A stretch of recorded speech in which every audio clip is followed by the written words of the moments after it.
ओम शांति।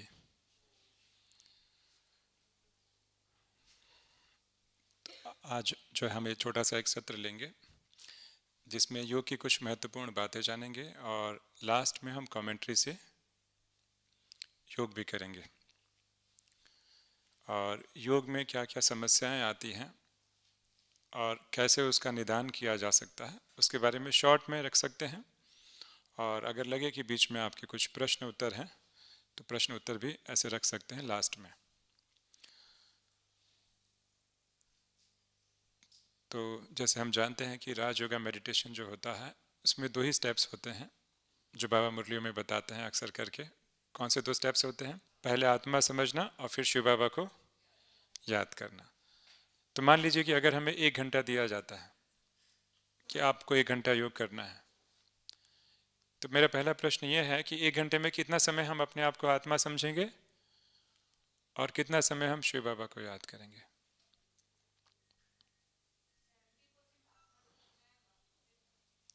अच्छा, कोई और? शायद अच्छा, साथ साथ में करना, कंबाइंड स्वरूप और भी बढ़िया।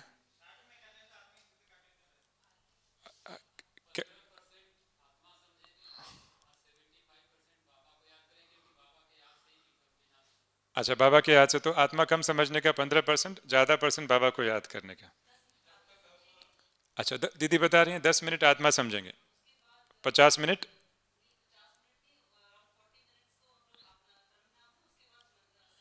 तो आत्मा समझने के लिए परम धाम में जाना पड़ेगा कि शरीर में रहते हुए आत्मा समझना होगा?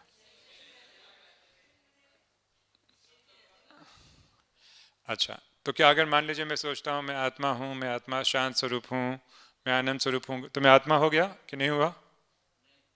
पर मैं बोल तो रहा हूँ ना, मैं आत्मा हूँ, मैं शांत स्वरूप हूँ, मैं विजुलाइज भी कर रहा हूँ, तो मैं आत्मा हुआ कि नहीं हुआ?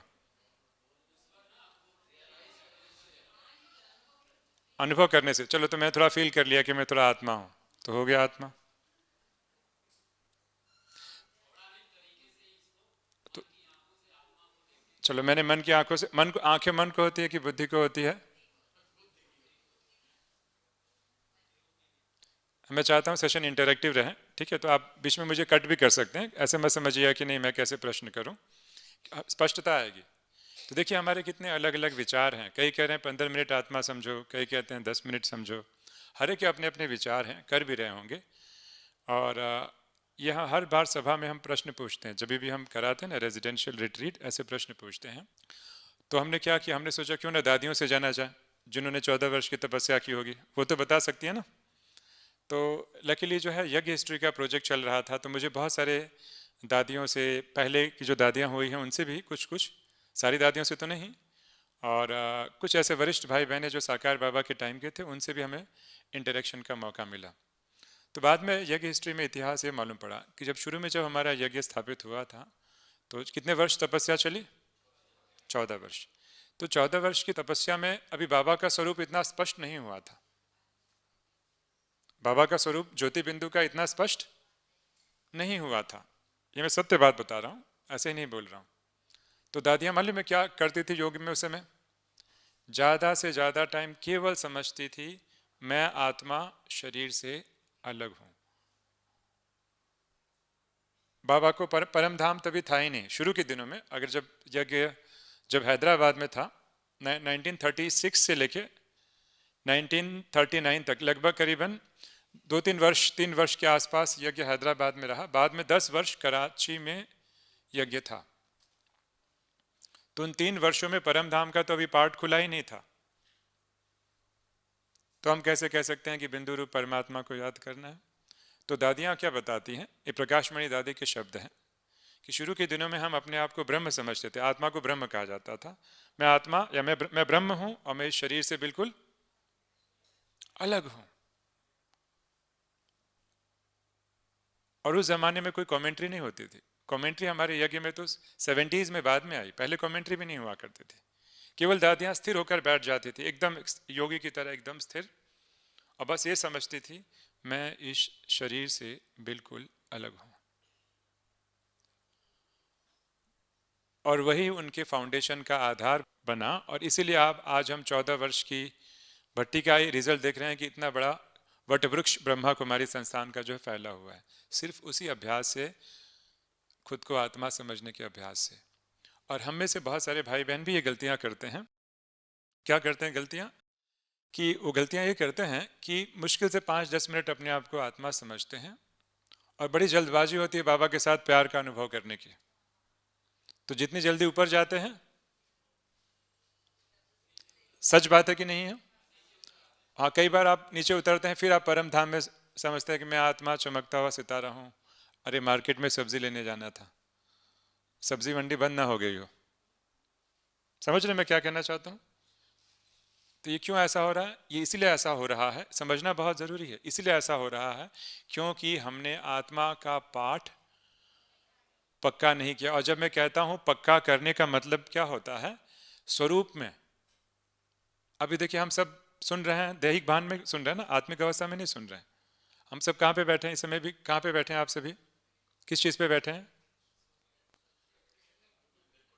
देखो, कईयों ने कहा सोफे पे बैठे हैं, मतलब सोफा पे शरीर बैठा है, हम को थोड़ी बैठे हैं, हम तो आत्मा है ना। मतलब अभी भी हमारा दैहिक भाव नेचुरल है, हो चुका है। तो ये पहला पाठ पक्का करेंगे तभी ही अच्छा योग लगेगा, वरना हम 30 साल 40 साल 50 साल ज्ञान में चले जाएं, योग की अच्छी अनुभूति नहीं हो सकती है। और अगर थोड़ी बहुत अनुभूतियां हो जाती हैं भावना के कारण, बाबा के प्रति स्नेह के कारण, अच्छे अच्छे गीत सुनते हैं, स्नेह के आंसू आ जाते हैं, लेकिन वो गहरी अनुभूति नहीं हुई, क्योंकि अभी स्नेह का आंसू आया और थोड़ी देर के बाद किसी ने हमें इरिटेट किया तो गुस्सा भी आ गया। तो ऐसा क्यों हो रहा है? क्योंकि पहला पाठ पक्का नहीं किया है। मुझे बड़ा आश्चर्य हुआ, मैं गुलजार दादी की क्लासेस का एनालिसिस कर रहा था। आप देखेंगे मेजॉरिटी, और बार बार जब हम जाते थे तो दादियाँ क्लास कराती थी, मैंने गुलजार दादी की क्लास को ऑब्जर्व किया और मैंने ये देखा कि उनकी मेजॉरिटी ऑफ द क्लासेस में वो घुमा फिरा के आत्मा की बात पे ही आती हैं। बीच में मुझे बहुत ही अच्छा अवसर मिला, आप योगिनी दीदी को जानती होंगी, योगिनी दीदी जो ग्लोबल जो हॉस्पिटल है वहाँ का, बॉम्बे का, विले पार्ले। तो मुझे बड़ा अच्छा लगा, मैं उनसे अनुभव की लेन देन कर रहा था। तो उन्होंने मुझे बताया कि, मैंने बोला कि गुलजार दादी को तो आपने बहुत करीब से देखा होगा, ट्रीटमेंट चल रहा था, आपने देखा लास्ट के दिनों में। तो दीदी बहुत अच्छा अनुभव बता रही थी। वो बता रही थी कि क्या होता है ना, डॉक्टर आता था और इतने बड़े बड़े इंजेक्शन लगाता था, अरे वो तो देख के मुझे ऐसे होता था कि पूछो मत, हम लोग हिल जाते थे, इतने बड़े बड़े इंजेक्शन। तो फिर मैंने क्या किया, फिर मैंने बोला फिर क्या किया आपने? तो बोला मैंने दादी से जाके पूछा कि दादी इतना डॉक्टर आता है, इतना बड़ा बड़ा आपको इंजेक्शन लगाता है। तो मालूम है दादी का उत्तर क्या था? दादी का उत्तर था कि देखो दो चीज़ है, एक शरीर है और दूसरी है आत्मा। मैं अपनी आत्मा को शरीर से अलग कर लेती हूँ।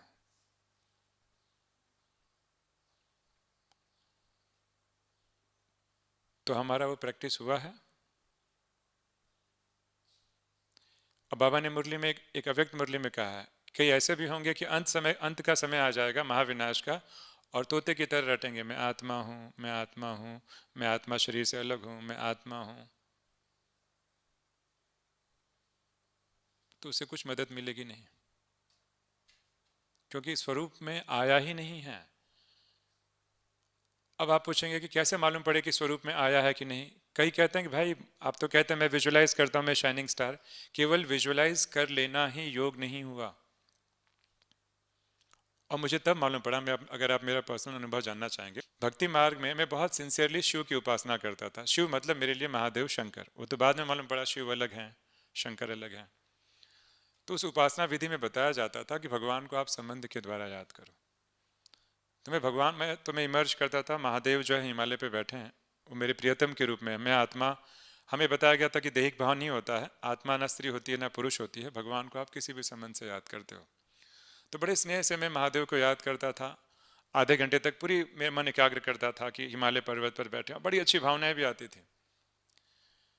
फिर ब्रह्मा कुमारीज में आया तो यहाँ बताया कि भाई भगवान निराकार है। मुझे तो सबसे बड़ा शौक लगा पहले कि अब तक मैं क्या कर रहा था, मेरे लिए बड़ा सरप्राइज था। मुझे याद है वो शिव शंकर वाला चित्र मैंने उस बहन से 4 बार समझा। मुझे डर था कि बहन इरिटेट ना हो जाए, पर मैंने 4 बार समझा। अब मैं अभी भी मुझे डाइजेस्ट नहीं हो रहा था, मैंने कहा ठीक है मान लेते हैं। संस्था जैसी भी हो, कम से कम मेरे प्रियतम को तो मानती है ना, तो इतना काफ़ी है, बाकी हम देख लेंगे जो भी रहेगा। तो फिर यहाँ आने के बाद दीदी ने कहा कि आपको ज्योति बिंदु के रूप में याद करना है, और या तो आप ब्रह्मा बाबा के तन में याद कर सकते हैं। तो मैंने बोला ब्रह्मा बाबा के बदले हम महादेव के तन में याद नहीं कर सकते हैं, महादेव के अंदर शिव बाबा। तो नहीं बोला नहीं नहीं, आपको ऐसे ही याद करना। मैंने कहा ठीक है। यहाँ पे भी मैंने याद करना शुरू किया निराकार के रूप में, और यहाँ पे भी मुझे वही अनुभूतियाँ हुई जैसे वहाँ पे स्नेह के आंसू आते थे, भक्ति मार्ग में भी स्नेह के आंसू आते थे। मैं झूठ क्यों बोलूँ? तो यहाँ पे भी मुझे स्नेह के आंसू आ रहे थे, क्योंकि मुझे तो कभी नहीं लगा कि मैंने एक भगवान चेंज किया हो। मुझे लगा जिनका परिचय मुझे नहीं था अब स्पष्ट परिचय हो गया, कोई बात नहीं, मैंने भगवान नहीं बदला है। तो मेरा प्रश्न ये है कि दोनों में भी तो वही अनुभूति हो रही है, तो भक्ति मार्ग के योग में और राजयोग में क्या अंतर हुआ?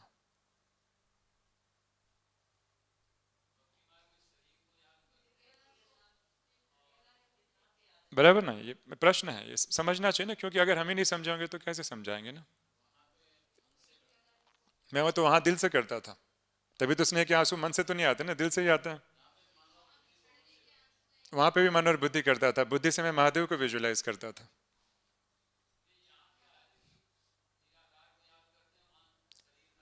क्या फर्क पड़ता है? मुझे तो बहुत अच्छा फील होता था दोनों में।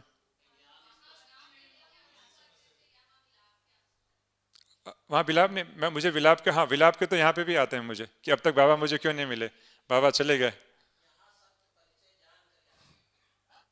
हाँ, अगर यहाँ सत्य परिचय जान के करते हैं तो अगर असत्य में भी मुझे लाभ हो रहा है तो क्या नुकसान हो रहा है? अच्छा ठीक है जी, चलिए ज़्यादा मैं प्रश्न नहीं करूँगा, मैं अंतर बताता हूँ क्या होता था। हाँ आप लोग बिल्कुल सही बता रहे हैं, ठीक है, बहुत अच्छी बात बता रहे हैं।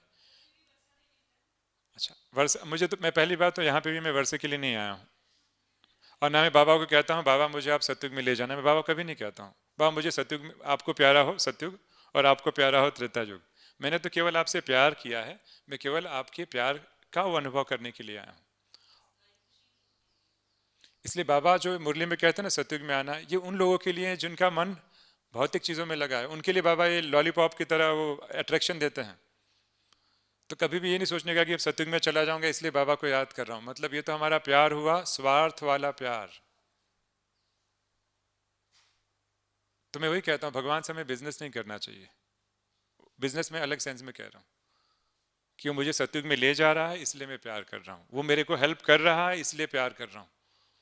तो जब भगवान के हम बच्चे हैं, जब भगवान हमको अनकंडीशनल लव दे सकता है, भगवान जब हमें निस्वार्थ, भगवान का हमारे में हमारा क्या जा रहा है, भगवान के तो बहुत सारे बच्चे मिल सकते हैं, पर जब भगवान हमें निस्वार्थ प्यार कर सकता है तो क्यों ना हम एक बार भगवान को निस्वार्थ प्यार करके देखें कि बाबा मुझे आपका सतयुग नहीं चाहिए, मुबारक हो, मैं तो बस आपको प्यार करना चाहता हूँ, केवल प्यार करना चाहता हूँ, उसके बदले में मुझे कुछ नहीं चाहिए, आप मुझे वर्षा भी मत देना, सतयुग में भी मत ले जाना, कोई बात नहीं, मैं केवल आपसे निस्वार्थ प्यार करना चाहता हूँ।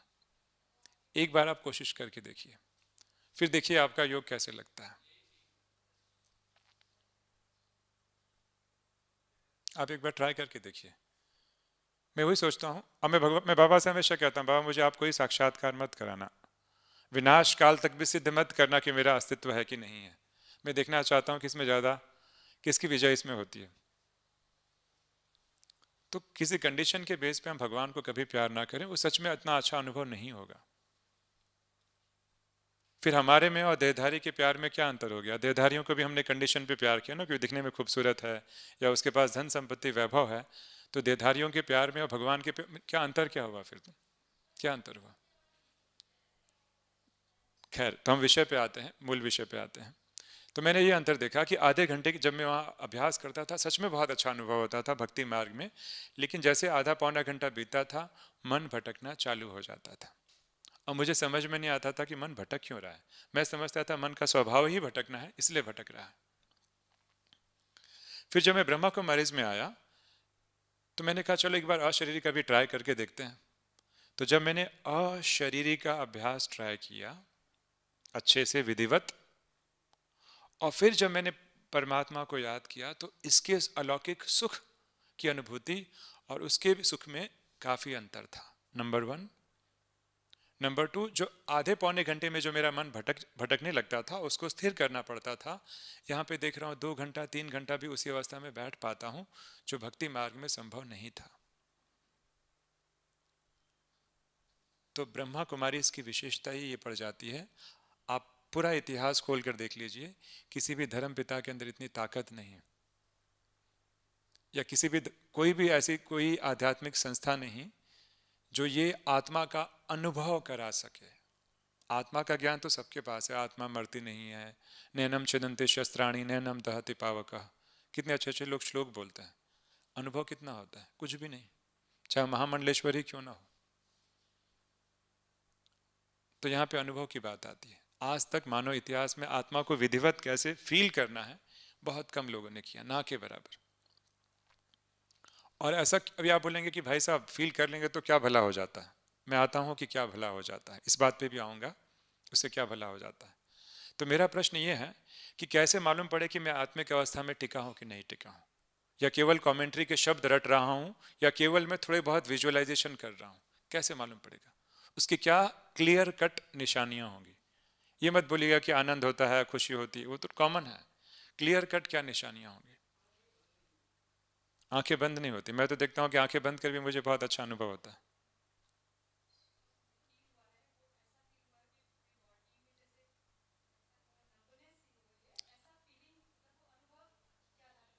जी जी, बिल्कुल सही बता रही हैं। उसके 2-3 लक्षण बड़े कॉमन होते हैं। मैं 2-3 मेन लक्षण बता रहा हूँ जिससे आप जान पाएं कि सच में आप अशरीरी हुए हैं कि नहीं हुए हैं। पहला लक्षण बहुत कॉमन है, हमारे संकल्पों की गति स्लो हो जाती है। जब हम देह भान में रहते हैं संकल्पों की स्पीड बहुत फास्ट रहती है, और जैसे ही हम आत्मिक अवस्था में टिकना चालू करते हैं संकल्पों की गति बहुत धीमी हो जाती है। और जैसे हम जानते हैं कि गाड़ी को तभी टर्न लिया जा सकता है जब उसकी स्पीड, तो वहां पे मैं गलती करता था, किसी ने मुझे बताया ही नहीं कि भाई पहले आप दैहिक भाव तो समाप्त करो फिर महादेव को याद करो। भाई बड़ा मनोवैज्ञानिक सत्य बता रहा हूं, इसका किसी धर्म मजहब के साथ कुछ कनेक्शन नहीं है। पहला लक्षण। दूसरा लक्षण ये होता है कि जो आत्मा के जो निज गुण हैं उसमें से सबसे पहले जो गुण, शांति की अनुभूति अपने आप चालू हो जाती है। और तीसरा जो बहन बता रही थी, अगर आपने सच में स्वरूप में लाया है, प्रैक्टिस लंबे टाइम की प्रैक्टिस की है, जैसे गुलजार दादी ने बताया कि मैं आत्मा को शरीर से अलग कर लेती हूँ तो मुझे दर्द की अनुभूति नहीं होती है। इसका मतलब ये होता है जैसे किसी को इंजेक्शन दिया जाता है ना, एनेस्थीसिया का, ऑपरेशन के पहले क्या करते हैं डॉक्टर? एनेस्थीसिया देते हैं ना। तो सच में बॉडी में ऐसी फीलिंग आएगी कि जैसे मेरा एक एक हाथ और पैर नम होते जा रहा है, एक एनेस्थीसिया टाइप वाली फीलिंग आएगी। और ऐसे लगेगा कि मैं इस कुर्सी पे नहीं बैठा हूँ, मैं यहाँ भ्रुकुटी के बीच में बैठा हूँ और शरीर से मैं बिल्कुल अलग हूँ, और किसी कमेंट्री की आवश्यकता नहीं होगी। आपको क्लियरली फील होगा बिना किसी कमेंट्री के भी। क्यों? क्योंकि आपने पक्का करके उसको स्वरूप में ला दिया है। और इसका रहस्य क्या है? इसका रहस्य मुझे मम्मा की एक मुरली की लाइन याद आती है। वो इसका रहस्य बताया मम्मा ने, नियमितता से योग बल बढ़ता है। रेगुलरिटी। अगर कोई व्यक्ति रेगुलर अभ्यास करे, 1 घंटा ही अभ्यास करे लेकिन बिल्कुल एकाग्रता वाला, उसकी योग की शक्ति डेफिनेटली बढ़ेगी। और आज मैं उमंग में आके मैंने रात्रि योग कर लिया, 2:30 बजे जाकर भट्टी कर ली और कल फिर से वही नॉर्मल शेड्यूल में आ गया, उसका इतना विशेष लाभ नहीं होगा। पर अगर नियमित रूप से कोई भी चीज़ बार लगातार की जाए, हर दिन प्रतिदिन किया जाए, उसके रिजल्ट्स कुछ दिन में आपको एकदम स्पष्ट होंगे। तो अगर हमने अच्छे से अशरीरी का अभ्यास किया तो बॉडी में एक मैकेनिज्म बिल्ट हो जाएगा। गौर से सुनिएगा मैं क्या कह रहा हूँ, और बिल्कुल अनुभव की बातें बता रहा हूँ। और ये केवल मेरा सब्जेक्टिव है। आप बोलेंगे भाई साहब ये तो हो सकता है आपका अनुभव है। क्या सबका ऐसा अनुभव है? सबका अनुभव है। कुछ लोगों पे हमने कुमार कुमारियों पे ये प्रयोग किया, उनको लगातार इस प्रकार का अभ्यास कराया गया और उसमें भी वही लक्षण दिखे जो मैं खुद अनुभव कर रहा हूँ। तो अगर लगातार आपने ये प्रैक्टिस किया, आपकी बॉडी में एक मैकेनिज्म बिल्ट हो जाएगा कुछ महीनों के बाद, और वो ये होगा कि हल्का सा आप आत्मा समझेंगे, ऐसे लगेगा कि एक एक हिस्से धीरे धीरे क्या हो रहे हैं, और नमनेस की फीलिंग महसूस होनी चालू हो जाएगी आपको। और आप पाएंगे कि आपके संकल्पों की गति बहुत धीमी हो गई है, मन में एकदम अलौकिक शांति बनी रहती है। आएगा, पर वो शून्यपना नहीं। एक शून्यपना तब आता है कि आप लंबे टाइम तक बैठते हैं और ब्लड सर्कुलेशन बंद हो जाता है, वो शून्यपना नहीं, वो शून्यपना अलग है। वो तो आपका ब्लड सर्कुलेशन बंद हुआ इसलिए पैर सुन्न हो गया, उसको इससे कंपेयर नहीं करना है। और मैं आपको सबसे अनोखी बातें बता रहा हूं क्योंकि विषय चल रहा है उसी के बारे में। इसको कहते हैं अपने स्वरूप में टिकना। इसी को सही भाषा में कहते हैं अपने स्वरूप में टिकना। मतलब जैसे ही हम बॉडी से डिटैच होते हैं इतनी गहन शांति की अनुभूति होगी। परम धाम को साइड में रखिए, इतनी गहन शांति की अनुभूति होगी, वो एक अलग प्रकार की अनोखी शांति। ऐसे लगेगा कि मैं तृप्त हो चुका हूं, भरपूरता का अनुभव होगा कि मुझे अब कुछ नहीं चाहिए। यहां तक आपको फील होगा कि मुझे बाबा का प्यार भी नहीं चाहिए। मैं यहां तक ओपनली बता रहा हूं। आपको लग रहा है कि मैं अपने आप में ही इतना प्रेम स्वरूप हूं, मैं अपने आप में ही इतना आनंद और शांत स्वरूप हूं कि मुझे संसार में कुछ चाहिए ही नहीं, तृप्त।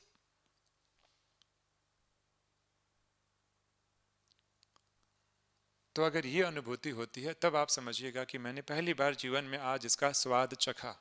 और जो व्यक्ति इसका स्वाद चख लेगा उसे दुनिया का हर रस फीका लगेगा। और ये हमने देखा कि कुछ सन्यासियों ने भी ये अनुभव किया हुआ है जो बाबा के ज्ञान में नहीं है। जैसे जो वेदांत के सन्यासी होते हैं जो अभ्यास करते हैं कि मैं ब्रह्म हूँ, मैं शरीर से अलग हूँ, वो सन्यासी भी इसी प्रकार की अवस्था का कुछ मिलता जुलता अनुभव कर लेते हैं। रमन महर्षि साउथ के हैं, उनके अगर आप अनुभव देखेंगे और आप बच्चों के अनुभव देखेंगे बहुत कुछ साम्यता मिलती जुलती समझ नजर आएंगी। मैं एग्जाम्पल दे रहा हूँ। क्योंकि मन को कंट्रोल करने का एक नियम होता है, कुछ उसके गाइडलाइंस होते हैं, इसका किसी मजहब या धर्म के साथ कुछ कनेक्शन नहीं है। वो तो भगवान ने, परमात्मा ने हमें विधि और स्पष्ट कर दी है। तो सच में इतनी गहन शांति लगेगी। बाहर नगाड़े बज रहे हैं, आप एकदम शांति में डूबे हुए हैं, ना आप परम धाम में गए हैं, ना कोई आप स्वमान का प्रैक्टिस कर रहे हैं, फिर भी शांति लगी पड़ी है। आप कमरे में बैठे, इतना आनंद आ रहा है कि लग रहा है कि बस मुझे क्या मिल गया, इतना आनंद, ऐसी फीलिंग आ गई। अब परमात्मा से अनुभूति होना वो तो हमारा सौभाग्य है, वो तो बात की बात है। यहीं पे शांति और आनंद अनुभव हो गया। लेकिन प्रॉब्लम क्या हो रहा है, हमें से बहुत से लोगों को समझ में ही नहीं आ रहा है और अंदर बहुत सारा सप्रेशन, इमोशन को सप्रेस करके बैठे हैं। बहू ने मुझे ये सुना दिया, सास ने मेरे पे अत्याचार किया, मेरे साथ बचपन में चाइल्ड एब्यूज हो गया था। सारे वो इमोशंस को हम अंदर दबा के बैठे हैं और ऊपर से क्या करते हैं, ऊपर से स्वमान का लेप लगाते हैं कि मुझे शांति का अनुभव हो जाए, मैं आत्मा शक्तिशाली हूं, और अंदर उबल रहे हैं। सामने वाले को क्षमा नहीं किया और दुनिया की मनसा सेवा कर रहे हैं कि दुनिया की सब आत्माएं शांत हो रही हैं। और आके चेक भी करते हैं, अच्छा पति को मैंने वाइब्रेशन दिया था, इसका मन शांत हुआ कि नहीं। खुद का मन शांत नहीं हो पा रहा है और हम समझते हैं कि हमारी मनसा सेवा दूसरों को शांत कर देगी। ये हमारा सबसे बड़ा भ्रम है। और बाबा इसलिए बताते हैं कि पहले ज़माने के सन्यासी अपने स्वरूप में टिक जाते थे, उन्हें परमात्मा का ज्ञान भी नहीं था, केवल अपने स्वरूप में टिक जाते थे। कई किलोमीटर तक उनका ऑरा फैल जाता था। पशु प्राणी तो दूर के बात, कोई मानव भी आता था तो जैसे आप धूप से छाए में आते हैं एक राहत फील होती है, वैसे ही ऐसे लोगों के वाइब्रेशंस में जैसे ही हम आते हैं एक अनोखी शांति और राहत फील होती है, आत्मा एक सुकून महसूस करती है। तो इस प्रकार की अवस्था हमारे जीवन का लक्ष्य होना चाहिए। मैं इसलिए कहता हूँ कि भाई आपको लग रहा है कि कई हमें शिकायत करते हैं, भाई साहब मुझे लगता है मैं ही बाबा को याद करती हूँ, बाबा मुझे याद नहीं करता, मुझे लगता है मैं ही एक तरफ से बात करते जाती हूँ, बाबा मुझे रिस्पॉन्ड नहीं करता। और कई कहते हैं मुझे तो बाबा में निश्चय ही नहीं है, मैं क्या करूँ। मैंने बोला ठीक है, आपको बाबा में निश्चय नहीं है, ठीक है, उसको थोड़ा हम साइड में रख देते हैं। आपको अपने में निश्चय है कि मैं आत्मा हूँ, बोलते हाँ ठीक है, आप अपने स्वरूप में टिको। जब वो आत्मा स्वयं अपने स्वरूप में टिकेगी ना तो भगवान के साथ अपने आप कनेक्ट हो जाएगी। पर जिसे खुद ही आत्मिक अवस्था का रस नहीं मिल रहा है, ना वो गहन शांति का अनुभव हो रहा है, वो आत्मा हमेशा अतृप्त रहेगी। तो राजयोग एक बहुत ऊंच विद्या है और सच में उसका हम अनुभव करना चाहते हैं तो इसके भी कुछ पहले प्री रिक्विजाइट्स होते हैं, कुछ पूर्व आवश्यकताएं होती हैं राजयोगा करने के पहले। और वो आवश्यकता क्या है, जो भी सप्रेशन भरा पड़ा है, जो हमने दबा के अंदर रखा हुआ है कई वर्षों का, पहले उसको क्लियर कीजिए। और हम में से कई लोग क्या करते हैं मालूम है, क्षमा वाली कमेंट्री भी कर लेते हैं, चलो मैंने माफ कर दिया, माफ कर दिया। कहाँ से माफ किया? ऊपर ऊपर से माफ किया, अंदर गुस्सा अभी भी वैसे का वैसे ही भरा रहता है। और अगर मैं किसी एक आत्मा से परेशान हूं, सबसे मैं खुश रहता हूं, एक आत्मा मुझे बहुत परेशान कर रखती, एक आत्मा से भी मैं परेशान हूं, इरिटेटेड हूं, मैं योग की उच्च अवस्था को अनुभव नहीं कर पाऊंगा, चाहे कितना ही महान अत्याचारी ही क्यों ना हो। ये प्रकृति का नियम है। ये बाबा के शब्द बोल रहा हूं मैं, अपने अनुभव के शब्द नहीं बता रहा हूं। और मुझे आज इसलिए बड़ा अजीब लगता है कि हमें से बहुत से लोग अनभिज्ञ हैं, अंदर सप्रेशन इतना करके रखा है, इतना भर के रखा है, टच किया जाए और रोना चालू कर देंगे और सोचते हैं कि हमें योग की भाई जी हमें बीज रूप ज्वाला रूप के बारे में बताओ। मेरे चेहरे पे स्माइल आ जाती है कि बीज रूप ज्वाला रूप की तो दूर की बात है, पहले वर्तमान की अवस्था तो पहले सुधरे। इसलिए मेरा रिक्वेस्ट है कि अगर सच में आप बहुत अच्छी अनुभूतियां करना चाहते हो, इसलिए आप देखें घुमा फिरा के हर साकार मुरली में बाबा क्या कहेंगे, पहले आत्मा समझो। और सच बताऊं, आत्मा समझने में कोई बहुत आनंद नहीं आ जाता है, सबको मजा आता है बाबा को याद करने में, लेकिन थोड़ी साधना तो करनी पड़ती है ना। हम क्या चाहते हैं, बिना साधना के प्रभु प्रीत की अनुभूति करना चाहते हैं। वो होगी, मैं नहीं कहता हूं नहीं होगी, वो तब होगी जब हमारा स्वरूप एकदम सहज हो गया होगा, तब आपको आत्मा में इतनी मेहनत नहीं करनी पड़ेगी। लेकिन अभी स्वरूप बने नहीं है, तो बाबा इसलिए कहते हैं याद की फांसी पर लटको। बाबा कई बार बाबा ने याद को फांसी कह दिया, मतलब भगवान को भी मालूम है आत्मा समझना एक टॉर्चरस चीज़ है, बड़ा अजीब सा लगता है, बोर हो जाते हैं लोग, भगवान को अच्छे से मालूम है, पर फिर भी बाबा को मालूम है इसके अलावा और कोई इलाज नहीं है। इसलिए बाबा कहते हैं बच्चे आत्मा समझो, आत्मा समझो। तो मेरा रिक्वेस्ट ये है कि आप 1 घंटा जब योग में बैठते हैं तो ज़्यादा से ज़्यादा टाइम आप आत्मिक अवस्था में डिवोट करें। थोड़ा सब्र रखें, बाबा से मिलन मनाना है, थोड़ा सब्र रख के आत्मिक अवस्था को पहले पक्का करें। हर एक की क्षमता पे आधारित है, मैं रिकमेंड करूंगा धीरे धीरे पहले क्षमताओं को बढ़ाया जाए, जितना ज़्यादा कर सके। मैं कहूँ 70%, 70-75% आप आत्मा समझे, और ऐसे नहीं कि केवल आत्मा के पीछे ही पड़ जाए और बाबा को याद करना ही भूल जाए, ऐसे भी नहीं करना है। संतुलन, संतुलन। तो 70-75% आत्मा समझना है, बाकी 25% फिर बाबा से कनेक्ट होंगे, बहुत अच्छा अनुभव होगा जो आपने पहले कभी नहीं किया होगा। हाँ, बहुत अच्छा कह रहे हैं, आत्मा समझना मतलब क्या, ठीक है। तो इसमें ऐसा होता है, हमने कुछ कमेंट्रीज भी डाली हैं यूट्यूब पे, आप चाहें तो देख भी सकते हैं। आत्मा समझना मतलब ऐसा होता है कि हमारे पास 2 ऐसे माध्यम हैं जिसके द्वारा हम आत्मा समझ सकते हैं, एक है मन और दूसरा है बुद्धि। तो याद रखिए, बुद्धि का काम होता है विजुलाइज करना और मन का काम होता है फील करना या अनुभव करना। तो हमें से बहुत सारी माताएं हैं जो शायद विजुलाइज नहीं कर पाती हैं लेकिन फील अच्छे से कर पाती हैं, और हमें से बहुत सारे भाई हैं जो विजुलाइज करते हैं लेकिन कुछ फील नहीं होता है।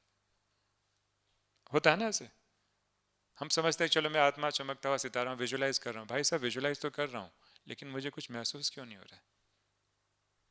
तो एक बहुत अच्छा नियम है कि जहां मन और बुद्धि में से किसी एक शक्ति को, अगर मन और बुद्धि बहुत अच्छे फ्रेंड्स हैं, अगर आपने किसी एक शक्ति को साथ लिया तो दूसरी शक्ति अपने आप कंट्रोल में आ जाती है।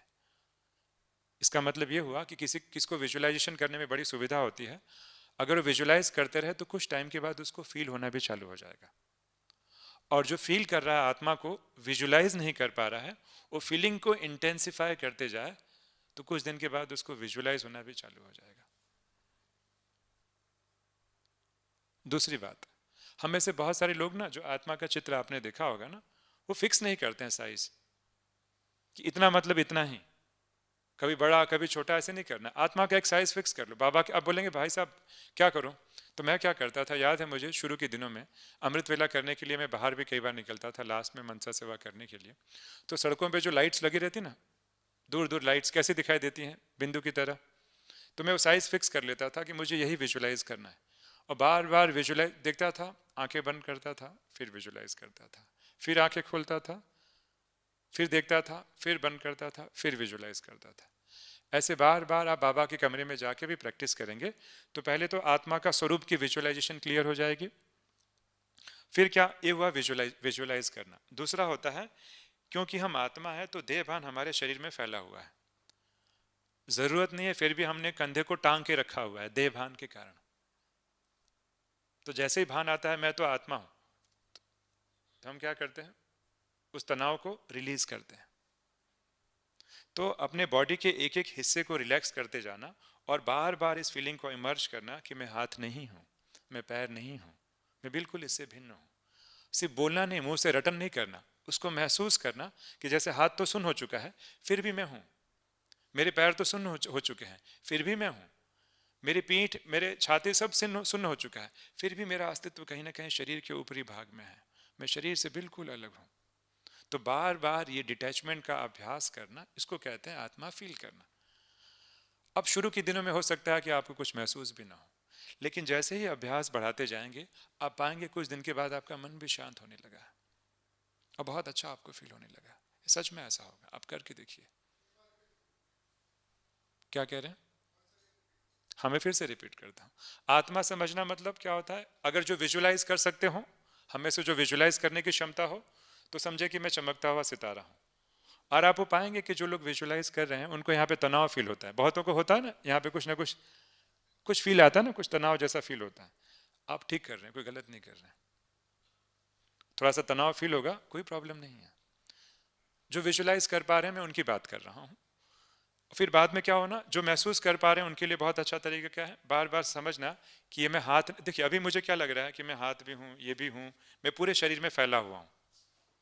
वो भले बाबा ने हमें ज्ञान दिया है कि तुम आत्मा हो, लेकिन हमको क्या लगता है, आत्मा को थोड़ी हूँ, मैं तो पूरे शरीर में फैला हूँ, ये मैं हूँ, मैं ये हूँ, मेरा अस्तित्व पूरे शरीर में फैला हुआ है।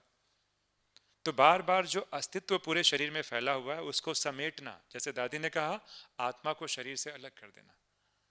तो जैसे मान लीजिए किसी ने आपके हाथ में इंजेक्शन लगा दिया एनेस्थीसिया का, तो आपका हाथ होते हुए भी आपको क्या महसूस होगा, मेरा हाथ जैसे। ठीक यही विधि हमें आत्मा समझने में लगानी है कि शरीर के अंग होते हुए भी समझना कि मैं वो नहीं हूं, मैं केवल बिंदु हूं, मेरा अस्तित्व वहां पर नहीं है, मेरा अस्तित्व केवल यहां पर है। ये पैर जो है खंबे की तरह है, खंबे को मैं यूज कर रहा हूं, लेकिन मैं पैर रूपी खंबा नहीं हूं, मैं इसको यूज करने वाला आत्मा हूं। बार बार इस फीलिंग, श्वास चल रही, मैं आपको फील कराऊंगा, चलिए काम करते हैं। लास्ट के अभी 15-20 मिनट केवल मैं आपको डिटैचमेंट की फीलिंग कराता हूं। हाँ,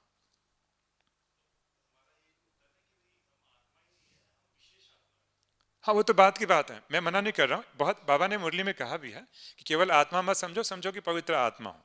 आई एग्री विद दैट। अभी तो हम उसकी बातें नहीं कर रहे, हम तो पहले मूल समस्या का समाधान कर रहे हैं। हाँ, अगर आप समझते हैं कि मैं पवित्र स्वरूप आत्मा हूँ, और भी अच्छी बात है, क्योंकि पवित्रता की फीलिंग भी आ जाएगी, तो ये और भी अच्छी बात है, उस पर सोने पे सुहागा जैसी बात हो गई। हाँ, अंतर, अच्छा अंतर, उस प्रश्न का मैं उत्तर करता हूँ कि भक्ति में आत्मा का पाठ का ज्ञान ही नहीं है। भले अभी किसी संस्था के पास चले जाएंगे, आधे लोग तो समझते हैं कि आत्मा हार्ट में रहती है,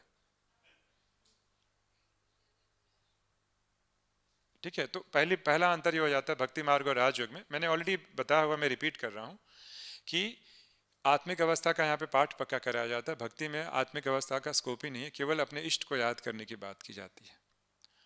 तो यही अंतर हो जाता है, इसलिए भक्ति वाले साधक को बहुत ज्यादा मेहनत करनी पड़ेगी, इष्ट को याद करने में उसे बहुत ज्यादा मेहनत करनी पड़ेगी। एक राजयोगी को इतनी मेहनत नहीं करनी पड़ेगी। क्यों? क्योंकि उसने आत्मिक अवस्था के द्वारा संकल्पों की गति को बहुत शांत कर दिया है। अगर कोई भक्ति मार्गी भी आत्मिक अवस्था का अभ्यास करके अपने इष्ट को ध्यान लगाए तो उसका ध्यान लंबे टाइम तक टिक सकता है। पहला अंतर। दूसरा अंतर, हमको मालूम है कि हर बुराई का जड़ क्या है, 5 विकार। 5 विकारों में राजा कौन है? काम विकार। और काम विकार मतलब क्या है? दैहिक भाव, मैं स्त्री हूं ये पुरुष है, मैं स्त्री हूं ये पुरुष है, दैहिक भाव। तो यहां हमें देह भान को भूलना है, और भक्ति मार्ग में हम इष्ट को दैहिक रूप में याद कर रहे हैं। तो जिस चीज को भूलना है उसी को हम और पक्का कर रहे हैं, ये अंतर होता है। इसका मतलब ये नहीं कहता हूं कि भक्ति से नुकसान होता है। आज हमने भक्ति नहीं किया होता तो आज हम यहां पे नहीं बैठे होते। पर मुरलियों में बाबा कई बार भक्ति की कड़ी निंदा इसलिए करते हैं क्योंकि लोग भक्ति को शॉर्टकट समझ लिया है कि बस एक बार राम राम या जय श्री कृष्ण कह लो, मुक्ति हो जाएगी। वाह, कितना आसान तरीका है, ये तो बहुत आसान हुआ।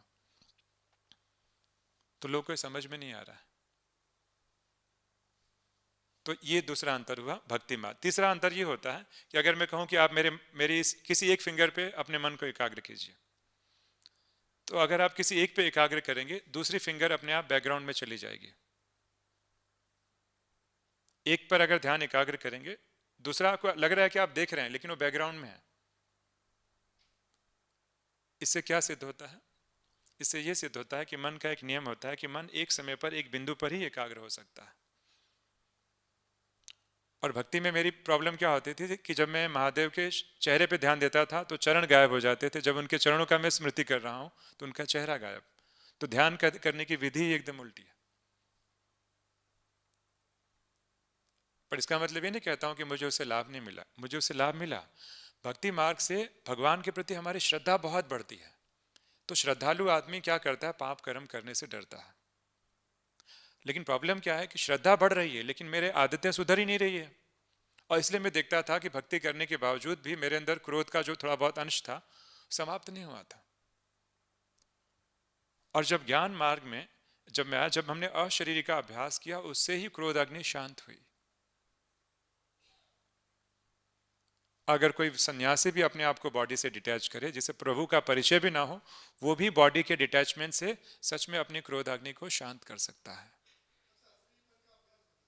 जी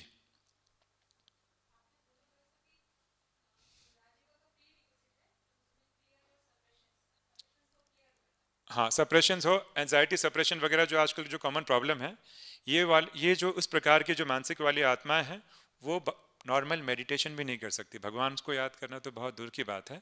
तो हमें क्या करना चाहिए? पहले उनको इसके बाहर निकालना चाहिए, तब वो प्रभु पे ध्यान लगाने के लिए, भगवान मेडिटेशन के लिए, तब उनका मन सुटेबल हो पाता है।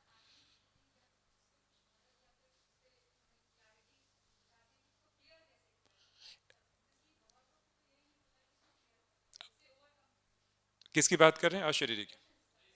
हाँ, सप्रेशंस पे ऑलरेडी हमने 2 सेशंस लिए हैं। अगर आप यूट्यूब पे टाइप करेंगे बीके राजीव गुप्ता, तो सप्रेशन पे 2 सीरीज ऑलरेडी हैं और भी वॉल्यूम्स आने वाले हैं, स्पार्क के चैनल पे ही हैं। तो आप देखेंगे तो बहुतों को उससे लाभ मिल रहा है। लोगों को लगता है कि हम सह रहे हैं, सास ने मेरे पे अत्याचार किया या बॉस ने मेरे पे अन्याय किया, हमने उसको सप्रेस कर लिया गुस्से को, और हम क्या कहते हैं? भाई साहब मैं तो सह रही हूँ। ये सहना नहीं हुआ, आपने अंदर दबाया। और जो दबा के रखा है ना, चाहे बचपन से चाहे अभी का भी जो भी दबाया है, आज नहीं तो कल वो बड़े रूप में बाहर निकलेगा ही निकलेगा। ये मन का नियम है। I will come to that. चारों स्तंभ जो बताते हैं वो तो बहुत बेसिक लेवल की आवश्यकता है। ब्रह्मचर्य, शुद्ध अन्न, दैवी गुण और सत्संग, वो तो बहुत बेसिक लेवल की आवश्यकता है। क्योंकि आदमी सोचे कि ब्रह्मचर्य का पालन ना करे तो मन में काम और राम एक साथ नहीं रह सकते। और ये सबसे बड़ा प्रमाण है कि ये ज्ञान भगवान दे रहा है। इसका सबसे, कईयों को निश्चय नहीं होता, मैं बोलता हूँ सबसे बड़ा प्रमाण है। आज तक किसी धर्म पिता में ताकत नहीं हुई। दुनिया का एक धर्म पिता मुझे बता दीजिए जो ये बताए कि पवित्र घर गृहस्थ में भी रहना है और पूर्ण ब्रह्मचर्य की पालना करनी। पूर्ण ब्रह्मचर्य, ऐसे नहीं कि 1-2 बच्चे हो गया फिर ब्रह्मचर्य की पालना करो, ऐसे नहीं। No compromise. लोगों ने या तो जंगल का रास्ता दिखाया या तो कहा घर गृहस्थ में रहो, सब कुछ करो, पर किसी में डेयरिंग नहीं हुई, क्योंकि मालूम था ऐसे डेयर करेंगे तो समाज हमें जीने नहीं देगा। और ये भगवान के अलावा किसी मनुष्य की ताकत ही नहीं कि ऐसे स्टेटमेंट्स दे सके। और आज तक संस्था को बहुत सारी चीज़ें झेलनी पड़ रही हैं, लेकिन कभी भी संस्था में कॉम्प्रोमाइज नहीं किया, कभी नहीं। शुरू से नियम रहा। यही सिद्ध करता है कि केवल ब्रह्मा बाबा या दादा लेखराज के बस की बात नहीं है। एक उच्च शक्ति है जो कार्य करवा रही है, जो आज तक किसी धर्म पिता में ताकत नहीं हुई। वो केवल धर्म पिता से ऊपर कौन है? वही करवा सकता है ना। यही सबसे बड़ा प्रमाण है। तो ये हुआ भक्ति मार्ग। आई थिंक इतना काफी है। अंतर दोनों में राजयोग और भक्ति। भक्ति से भावना बढ़ेगी, लेकिन विकर्म विनाश नहीं होंगे। राजयोग से ही विकर्म विनाश करने की दुनिया में सिर्फ 2 ही तरीके हैं, सिर्फ 2 ही तरीके। पहला तरीका यह है कि जो मैंने किया है वो मैं भोग लूंगा तो मेरा हिसाब किताब पूरा। और दूसरा तरीका है कि जो भोगने के पहले मैं अगर अशरीरी बन जाऊं, रियलाइज कर लूं, तो विकर्म विनाश हो जाएगा। ये 2 ही तरीका, इसके अलावा और तीसरा कोई तरीका नहीं है।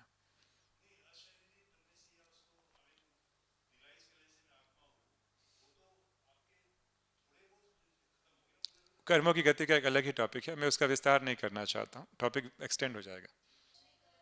हाँ, और मैं माताओं को विशेष में कहूँगा, मेरी माताओं से रिक्वेस्ट है, मेरा पर्सनल अनुभव है, मेजॉरिटी, मैं ऐसे नहीं कहता हूँ कि भाइयों को प्रॉब्लम नहीं है, मेजॉरिटी माताओं को ये ज़्यादा प्रॉब्लम है सप्रेशन का। इतना कुछ सप्रेस करके माताएं रखती हैं, उनको लग रहा है भाई साहब हम कितना सहूं, बोले माता जी आप सह नहीं रही हैं, आप सप्रेस कर रही हैं। तो कैसे मालूम पड़ा कि मैं सह रही हूँ कि सप्रेस कर रही हूँ?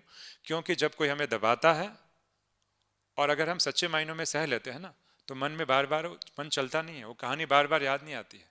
लेकिन जब अंदर दबा के रखे रहते हैं ना, वही सोच बार बार याद आती है, मन बार बार वही सोचता है और सोच सोच के दुखी होता है। तो जब तक आप सप्रेशन से बाहर निकले नहीं हैं, तब तक राजयोग बहुत डिफिकल्ट लगेगा। सप्रेशन आप YouTube पे टाइप करेंगे बीके राजीव गुप्ता सप्रेशन करके, तो आपको 2 वॉल्यूम्स मिल जाएंगे। मैं अभी करूँगा तो क्लास का विस्तार होगा, मुझे लग रहा है समय भी हो रहा है, अब मुझे लग रहा है कि इससे अच्छा हम अनुभव करें थोड़ा सा। तो अभी हम एकदम रिलैक्स होकर बैठ जाएं, नोटबुक डायरी वगैरह अलग से रख लें, चश्मे की आवश्यकता नहीं है तो आप निकाल भी सकते हैं, अदरवाइज पहन के भी रखें तो भी कोई प्रॉब्लम नहीं है, आपके ऊपर है। भले राजयोगा मेडिटेशन हम आंखें खोल करके करते हैं, अगर आप आंखें बंद भी करेंगे तो कोई हर्जा नहीं है। इसका मतलब ये नहीं कि हर बार आपको आंखें बंद करके करना है, वरना बहनें सोचेंगी कि राजीव भाई ने क्या सिखाया, ये तो ऐसे नहीं। अभी के लिए चाहें, अगर बंद करना चाहें तो कर सकते हैं, कोई प्रॉब्लम नहीं है, अच्छी अनुभूति होने के चांसेस हैं। तो एकदम रिलैक्स होकर बैठे,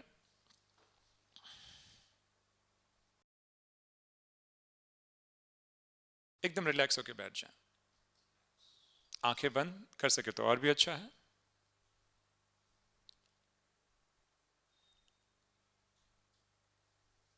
और अपना पूरा ध्यान कुछ देर के लिए अपने श्वासों पर करें।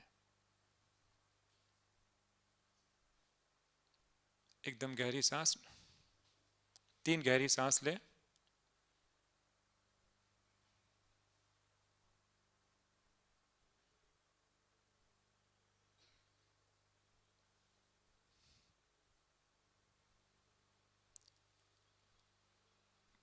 हमारा पूरा ध्यान श्वासों पर।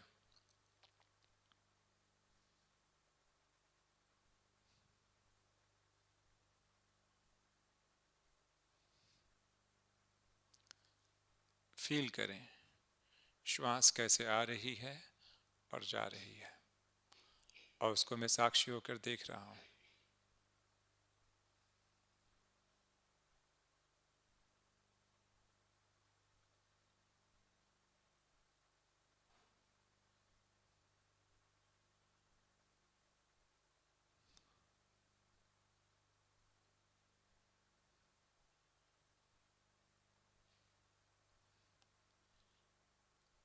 इन श्वासों को कौन देख रहा है?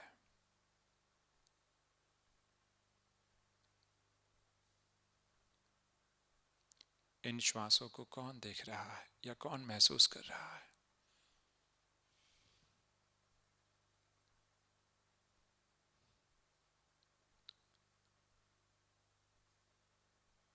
मस्तक के बीच मैं चमकता हुआ सितारा।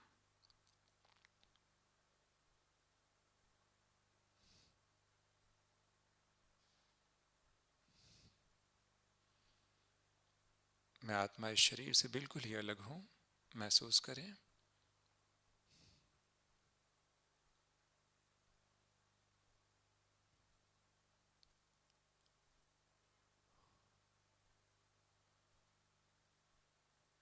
अब अपने इर्द गिर्द वातावरण में जो भी आवाज आ रही है उसको सुनने का प्रयास करें, सूक्ष्म से सूक्ष्म आवाज, चाहे वो पंखे की आवाज हो, कोई भी आवाज।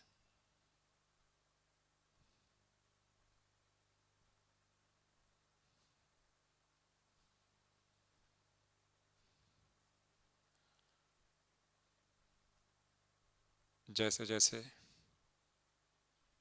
मैं आवाज सुनने का प्रयास कर रहा हूं, मेरा मन एकाग्र होते जा रहा है।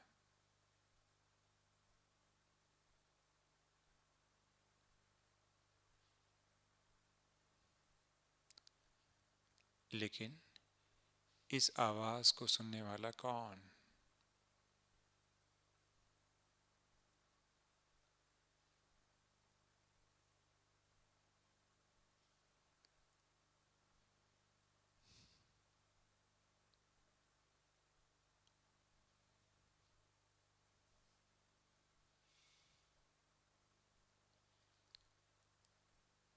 अब मेरा ध्यान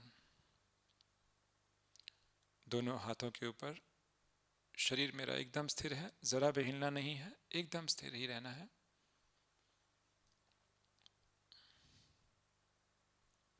शरीर जरा भी ना हिले, क्योंकि हम योगी तो आत्माएं हैं।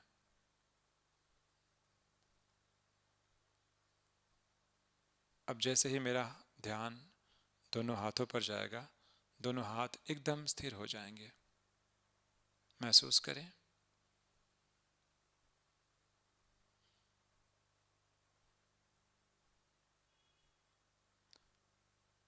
फील करें।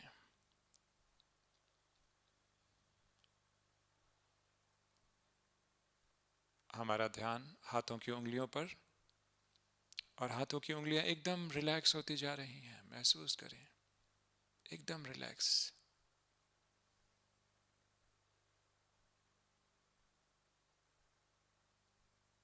हाथों की उंगलियां जैसे कि सुन्न होती जा रही हैं, क्योंकि मैं वो नहीं हूं और ना मैं वहां पे हूं।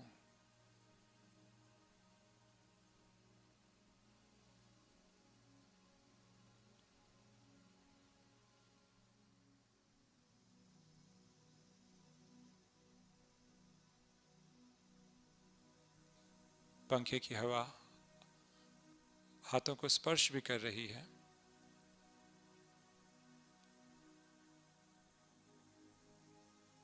लेकिन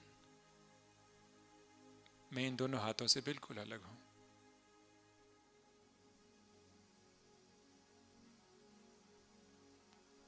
महसूस करें।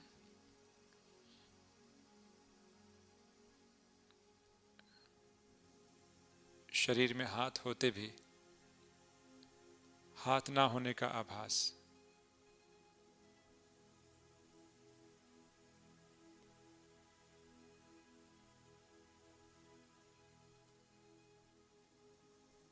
शरीर में हाथ होते भी हाथ ना होने का आभास, क्योंकि मैं हाथ हूं ही नहीं, मैं तो आत्मा हूं।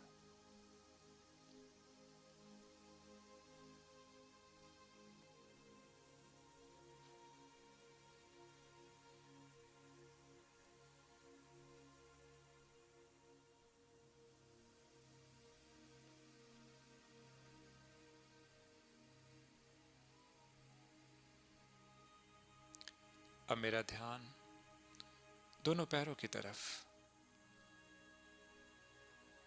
पैरों की उंगलियों की तरफ विशेष,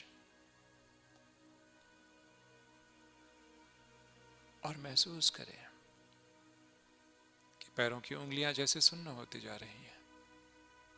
उनमें कोई जान नहीं, कोई चेतना नहीं।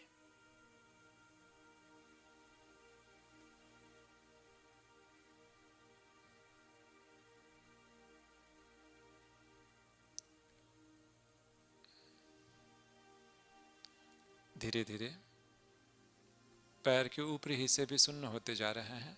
महसूस करें।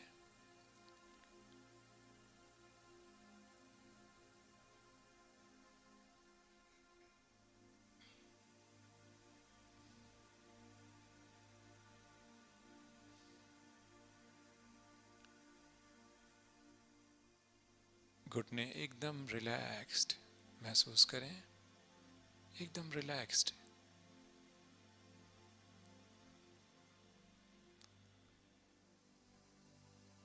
और उंगली से लेकर घुटने तक का हिस्सा एकदम सुन्न हो चुका है।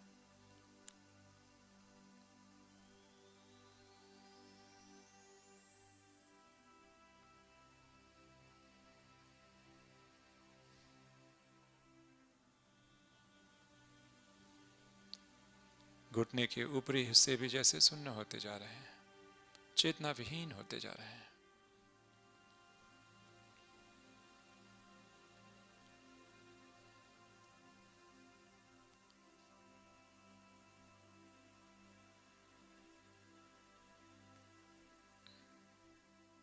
मेरे दोनों पैर एकदम रिलैक्स्ड।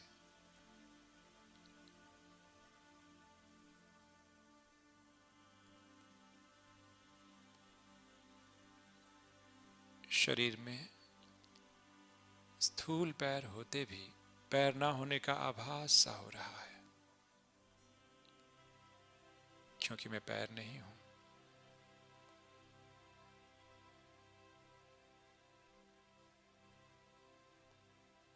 पैर होते भी पैर ना होने का आभास, क्योंकि मेरा अस्तित्व वहां पर है ही नहीं।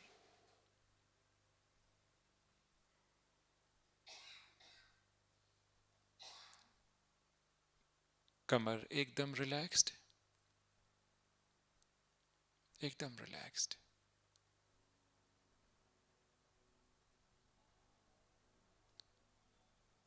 रीढ़ की हड्डी भी एकदम रिलैक्स्ड महसूस करें, कोई तनाव नहीं।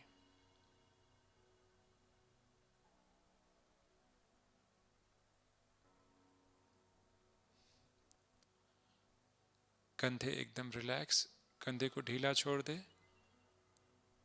मैं आत्मा हूं, मेरा वहां पे अस्तित्व है ही नहीं, तो मैंने कंधे को क्यों पकड़ के रखा है। कंधे एकदम रिलैक्स्ड।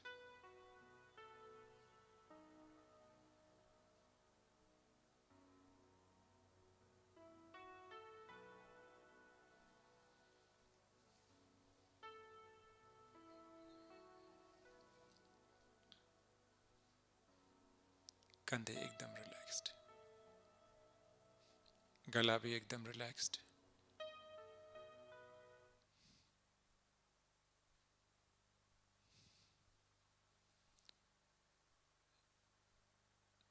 चेहरा भी एकदम रिलैक्स्ड। मैं ये चेहरा भी नहीं हूं, ये तो मेरा बाहरी रूप है, लेकिन ये मैं नहीं हूं।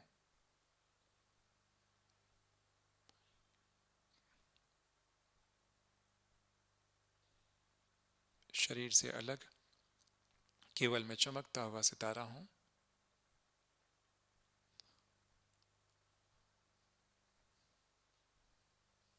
और अब मैं सितारा इस शरीर को छोड़कर धीरे धीरे शरीर के बाहर आ रहा हूं और 1 फुट की ऊंचाई पर स्थित हो जाता हूं।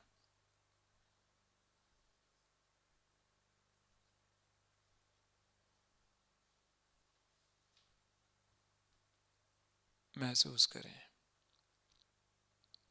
कि मैं शरीर के बाहर आ चुका हूं और वो जो शरीर पड़ा हुआ है वो मैं नहीं हूं।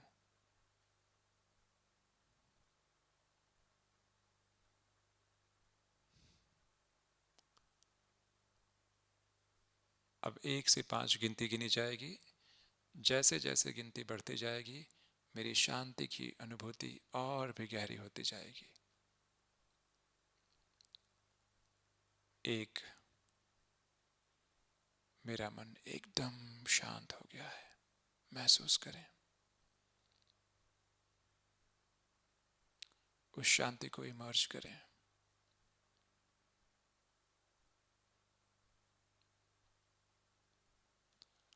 2, मेरा मन और भी शांत हो गया है।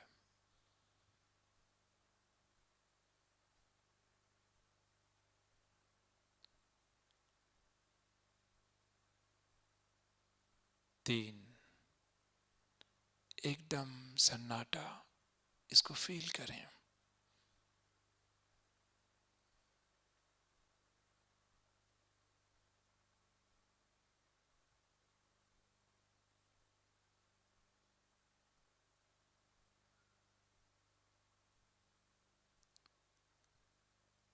4,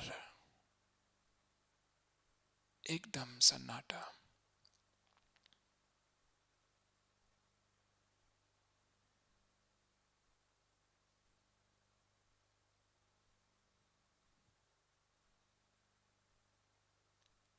5,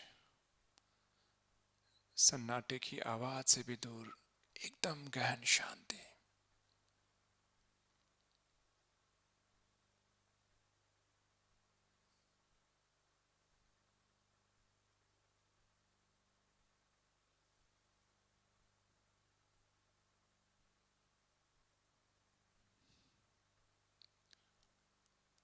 'अब मैं आत्मा पुनः शरीर में भ्रुकुटी के बीच में स्थापित हो जाती हूँ।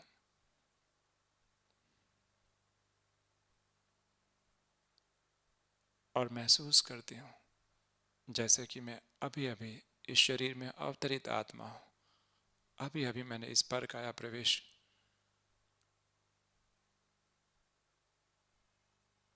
को सिद्ध किया है।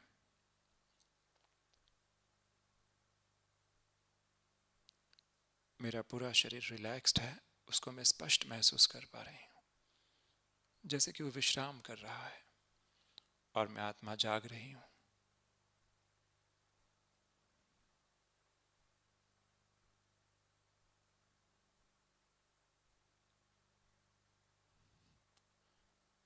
शिव बाबा को बहुत बहुत शुक्रिया कि उन्होंने मुझे सच्चा आत्मज्ञान दिया।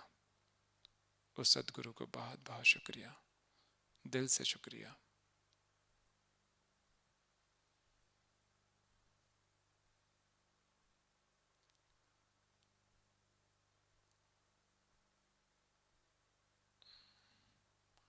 और अब हम अपनी आंखें धीरे धीरे खोलेंगे और उसी अवस्था में टिके रहेंगे, हलचल में नहीं आएंगे।